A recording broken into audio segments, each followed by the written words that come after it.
સમાચાર રાજકોટથી જ્યાં ઓનલાઈન ગેમિંગના પ્રમોશન મુદ્દે પોલીસ એક્શન મોડમાં આવી ગઈ છે। ઓનલાઈન ગેમિંગનું પ્રમોશન કરતા બે ઇન્ફ્લુએન્સરને પકડી પડાયા છે। દીપ ગોસ્વામી ધાર્મિક વાઘાણી નામના ઇન્ફ્લુએન્સર સકંજામાં આવી ગયા છે। વલ્લી મટકા સટ્ટાની ગેમ રમાડવા વેબસાઇટનું કરતા હતા પ્રમોશન માટે સોશિયલ મીડિયા ઇન્ફ્લુએન્સર્સ મેળવતા હતા ખાસું કમિશન। પોલીસની તપાસમાં લાખોનું કમિશન મેળવ્યાનો થયો છે ખુલાસો। સોશિયલ મીડિયા ઇન્ફ્લુઅન્સર્સ જે છે એ પોતાના ઇન્સ્ટાગ્રામ અકાઉન્ટ્સ ઉપર બેટિંગની અમુક એપ્લિકેશન્સ છે એને પ્રમોટ કરે છે, તેના માટેની રીલ બનાવે છે, તેના માટેની લિંક્સ મૂકે છે। તેના આધારે તે બધી જે સોશિયલ મીડિયા ઇન્ફ્લુઅન્સર્સના જે અકાઉન્ટ્સ હતા તેનું મોનિટરિંગ શરૂ કર્યું। કેમ કે અત્યારે હાલ બે ગુનાઓ દાખલ કર્યા, તેની અંદર દીપ ગોસ્વામી કરીને એક છે અને બીજો જે છે ધાર્મિક વાઘાણી કરીને।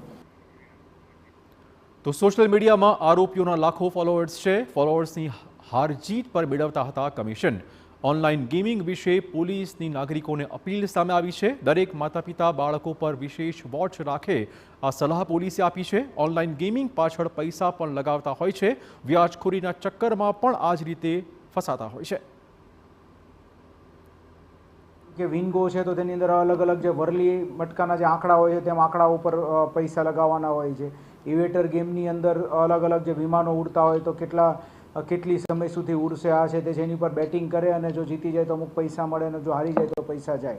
7,000 રૂપિયા એક રીલ બનાવવાના એમને મળે, પરંતુ મેઇન વસ્તુ એ હતી કે તેની અંદર કેટલું એમની નીચે જે ટીમ બને અથવા મેમ્બર્સ બને એ લોકોનો હારજીત જે છે એ કેટલા રૂપિયાની થાય છે એ પ્રમાણે એ લોકોને કમિશન મળી જતું હતું। જેમ કે હાલ જે દીપ ગોસ્વામી છે તેનો એકાઉન્ટ ચેક કરતા આશરે 7.5 લાખ રૂપિયા જેટલું છેલ્લા 6 મહિનાની અંદર એને કમાણી આ રીતે કમિશન મારફતે થઈ છે।